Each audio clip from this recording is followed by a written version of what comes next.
Now, as I told you, I have done all the things and I have told you the whole background of this Lensmaker's formula. If you have studied my last lecture, you could have understood that. Now, Now, we are coming to this figure. Okay, I will be discussing refraction through the surface xp1y first, xp2y in the next case. Okay, and as I told you, एक बार मैं तुम्हें याद करा दूं, if the ray is traveling from mu1 to mu2,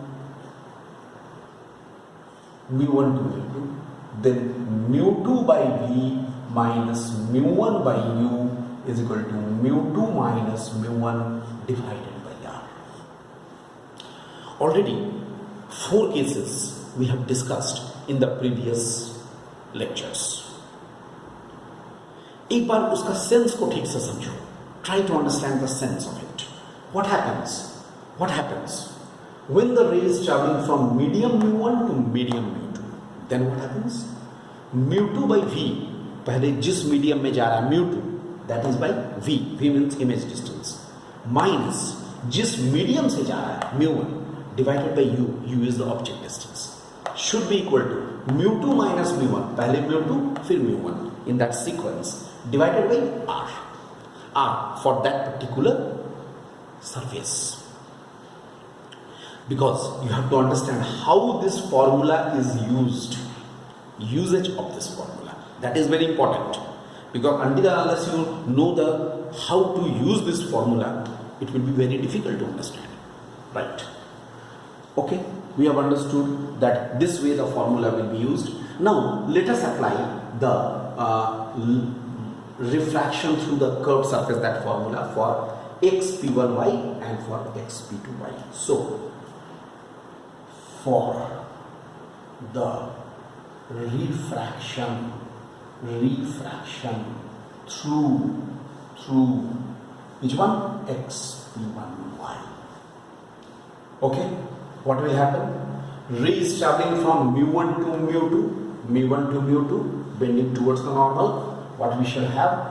mu2 by v dash v1 minus mu1 by u is equal to mu2 minus mu1 by r1.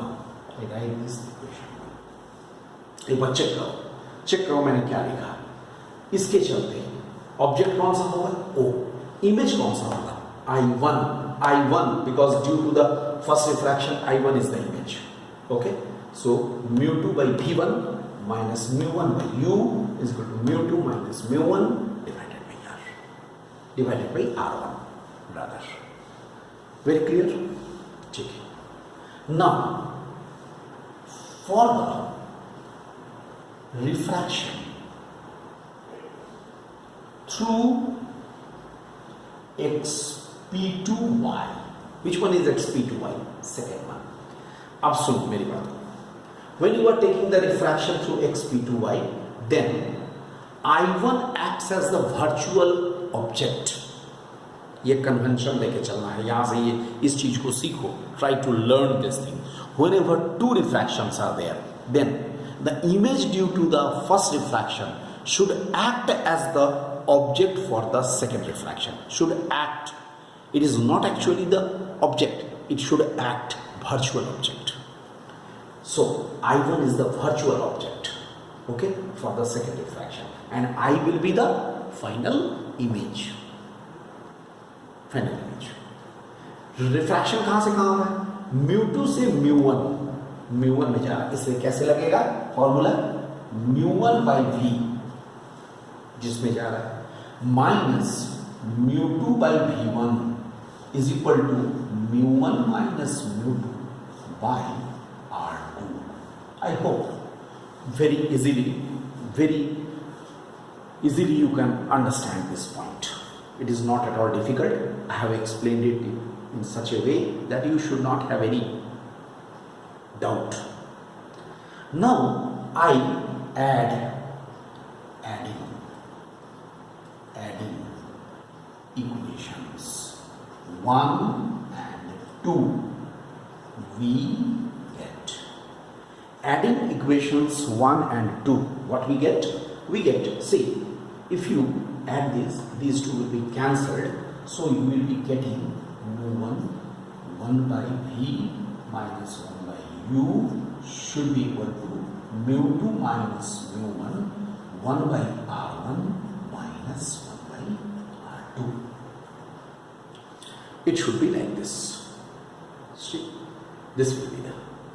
Then it can be written as, after that, here, see, I remove this step here.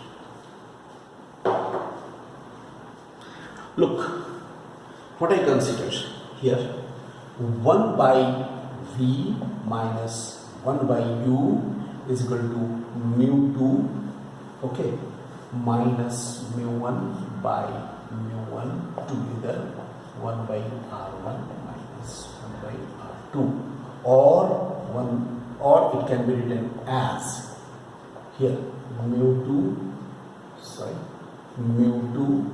by mu1 minus 1 by r1 minus 1 by r2. So 1 by v minus 1 by u is equal to, I write mu minus 1 by r1 minus 1 by r2. I write this as equation number 3. Look at this. We shall get this point. 1 by v minus 1 by u is equal to mu minus 1 into 1 by r1 minus 1 by r2. Okay. Here, where? What is mu? It is mu2 by mu1. What is this? Refractive index of the denser with respect to the rarer. Refractive index of the denser with respect to the rarer. This is the meaning of it. Okay. Up to this mark we have reached it. Okay. Now I am considering here, look,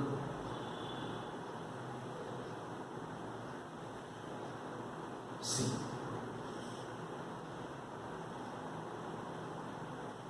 let us study these two figures. I hope these two figures are not at all difficult for you.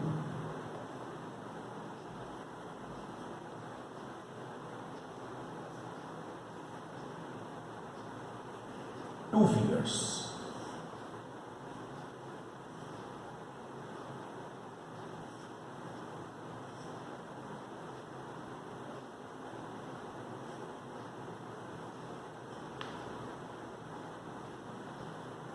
Let us see this.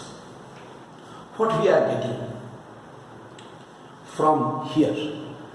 We are getting from the first figure for u equal to minus infinity, because u is at infinity. Okay? Object infinity पर. F1 should be it is v is equal to F1, because where the image is formed? At the focus. Then 1 by v minus 1 by u is equal to 1 by F1 minus 1 by minus infinity is 1 by F1. Right? One focus on this side or another focus may be this side. Here what we are considering, if the object is placed at the focus, then what will happen? We shall have, if an object is here at the focus, then what will happen? For u is equal to minus F2, v is equal to infinity. It goes to infinity. Then again 1 by v minus 1 by u is equal to 1 by infinity minus 1 by minus F2, that is equal to 1 by 2. Look, these two things what we are getting from here.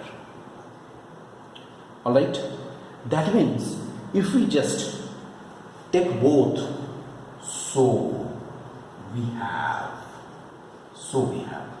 1 by v minus 1 by u is equal to 1 by F1 is equal to 1 by F2 is equal to 1 by F. Say means both the focal lengths will be equal.